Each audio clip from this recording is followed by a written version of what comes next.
আজ হলো শনিবার, আষাঢ় মাস। তো জেনারেলি মঙ্গলবার আর শনিবারে বিপদাশিনী পুজো পড়েছে, মঙ্গলবারে করতে পারিনি, তো আজকে করতে যাচ্ছি।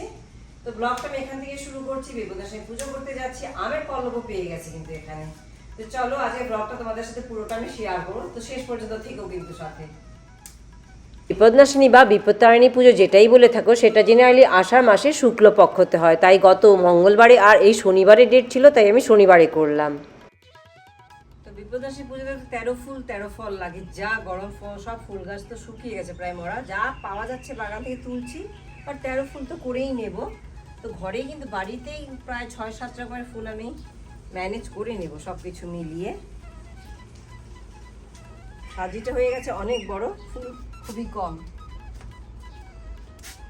গরমে গাছের দশা খুবই খারাপ। আমার তুলসী গাছগুলোও কিন্তু প্রায় মরে গেছে, শুকিয়ে গেছে। এই 1-1.5 মাস একটু কষ্ট, তারপর আবার গাছে সব গাছে ফুল এসে যাবে। তবে মোটামুটি এখনও কিছু আছে, পুজো করবার কাজ কিন্তু চলে যাচ্ছে। এইদিক ওদিক খুঁজে পেতে কিন্তু বেশ কয়েকটি ফুল পেয়ে গেলাম বাগানে।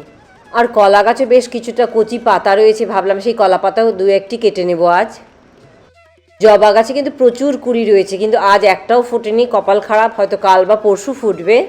এটা হলো সৌদির মর্নিং গ্লোরি, পুরো বাগান জুড়ে রয়েছে, কিন্তু আজকে একটাও ফুল নেই। 13 রকম ফল কিন্তু হয়ে গেছে। 13 রকম ফল হওয়াটা খুব একটা প্রবলেম, এত রকমের ফল পাওয়া যায়। প্রবলেমটা হয়ে গেছে গরমের জন্য 13 রকমের ফুল দেখি এখনো হয়নি, 10টা হয়েছে, আরও 3টে ফুল চাই। তো জোগাড় দেখি করার চেষ্টা করছি যদি পারি। পানটা ধুয়ে ভোগ টোগ গুছানো, ভোগ মানে নৈবেদ্য গুছানো, সব কিছু শুরু করবো আর জায়গাটাকে সাজাবো। এই যে পুজোতে যে ধান দুর্বা লাগে না, এই ধানটা কিন্তু খুব মজার। এইরকম রয়েছে আমার কাছে, আর এটা আমাকে দিয়েছে আমার বড় মামা শ্বশুর। আর খুবই পছন্দের, যখনই পুজো করি তখনই মনে পড়ে বড় মামার কথা। তো এখান থেকে ধান বের করে ঘরের নিচেও দেবো, পুজোতেও রাখছি। দেখো কত লাকি, গার্ডেনার এনে দিয়েছে ফুল, 13 রকমের ফুল হয়ে গেলো, কতগুলো ফুল। তো কোনো চিন্তা নেই, 13 রকমের ফুল 13 রকমের ফল হয়ে গেছে। এবার লাল সুতোতে 13টা গিট্টু, সেটাও হয়ে যাবে, কোনো চিন্তা নেই। এবার পানগুলো সাজিয়ে, এই যে প্রতিদিনের এত ফুল আর পুজোতে এত ফুল, এগুলো আমি কী করি, জেনারেলি আমি এগুলো শুকিয়ে রাখি। আর কেন শুকিয়ে রাখি সেটাও তোমাদের অন্য কোনো ভ্লগে শেয়ার করব। তার জন্য কিন্তু আমার চ্যানেলটি ঝটপট তোমরা ভিডিওটি লাইক করে চ্যানেলটি সাবস্ক্রাইব করে দিও, যাতে পরে তোমরা আমার নোটিফিকেশন পেয়ে যাও। এরকম জানলার সামনে কাগজে পেতে আমি ফুলগুলোকে ভালো করে শুকিয়ে নিই। বিপত্তারিণী পুজোতে 13 ফুল 13 ফলের সাথে সাথে কিন্তু 13টি পান আর 13টি সুপারিও চাই। তো পানের জোগাড়ও হয়ে গেছে, পানও পেয়ে গেছি এখানে। শুধু সুপারিতে প্রবলেম হয়ে গেছে, সুপারি কিন্তু 13টা পাইনি, 10টা পেয়েছি। আর বাকি তার জন্য সুপারি কুচি দিয়ে দিয়েছি, করার কিছু নেই। এই আসনটা আজকে ইনোগ্রেট করা হচ্ছে। লন্ডনে ওই স্বামীনারায়ণ টেম্পলে নিয়ে গেছিল, আমি ওখান থেকে কিনেছিলাম, এত সুন্দর লেগেছে, কিন্তু এখনো ইউজ করিনি। আজকে ভালো পুজো করতে যাচ্ছি, ভাবলাম আজকে ইনোগ্রেট করে নিই। এটার মধ্যে কিন্তু ঘট বসাতে যাচ্ছি আজকে আমি। অনেকে কিন্তু মাসে একটি করে বিপত্তারিণী পুজো করে, তবে এই আষাঢ় মাসের বিপত্তারিণী পুজোটাও স্পেশাল, মেইন বলতে পারো। বছরে একবার, সেটা অনেকে যারা প্রত্যেক মাসে করে না, কিন্তু বছরেরটি কিন্তু করে থাকে জেনারেলি। সব কিছুই পেয়ে গেছি, শুধু বেলপাতা ছাড়া। বেলপাতাটি পাওয়া গেল না, পরে হয়তো অন্য কোনো সময় হয়তো সেটাও জোগাড় হয়ে যাবে।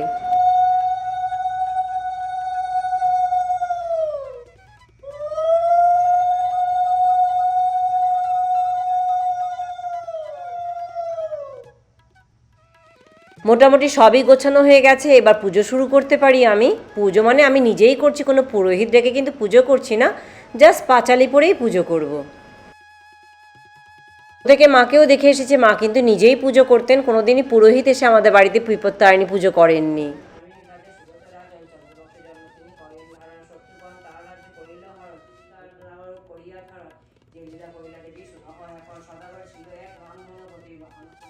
পুজো শেষ, এবার উপোস ভেঙে প্রসাদ নিয়ে নেব, আর পরে কিছু বিকেলের দিকে কিছু রান্না করব।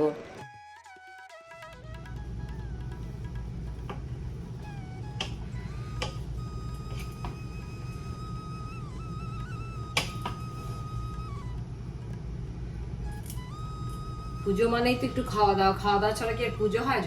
যদিও আমি কিন্তু ভোগে দিইনি কিছু, শুধু পায়েস ছাড়া। তবুও একা একা তো পুজো কোনো কিছু সেলিব্রেট করতে ভালো লাগে না, তাই ভাবলাম চলো একটুখানি কিছু বন্ধু বান্ধব ডাকি, একসাথে সবাই মিলে করতে মজাই আলাদা। তাই সামান্য একটু রান্না বাড়া করলাম। এবার সবাই মিলে বেশ এনজয় করব বিকেলটা। কয়েকজন চেনা জানা বন্ধু বান্ধব এসে গেছে, আর এসে দেখেছো হাতও লাগানো শুরু করে দিয়েছে, হেল্প করছে আমাকে। এটা কিন্তু খুব আনন্দ যখন সবাই মিলে একসাথে কিছু করা যায়। সামান্য কিছু রান্নাবাড়া করা হয়েছে সবাই একসাথে খাবো বলে। না, আজ কিন্তু খিচুড়ি লাবড়া বানাইনি, জেনারেলি আমরা পুজোতে বানিয়ে থাকি, আজ বানাইনি। এবারে করাতে যেহেতু উইকেন্ড, রাজীবও বাড়িতে আর সবাই জেনারেলি একটু ফ্রি থাকে, তাই কিন্তু বেশ ভালোভাবে কেটে গেল। তো দিন শেষ, পুজো শেষ, সব কিছু শেষ, সবাই চলে গেছে, এবার গুছানোর পালা, পরিষ্কার করার পালা, তো ব্লগটাও শেষ করার পালা। তো ব্লগটা আমি এখানেই শেষ করছি। আশা করি তোমাদের ভালো লেগেছে। আমারও খুব ভালো দিনটা কেটেছে আজকে। পরে আবার অন্য কোনো ভিডিও নিয়ে তোমাদের কাছে চলে আসবো। সবাই ভালো থেকো, চলো বাই বাই।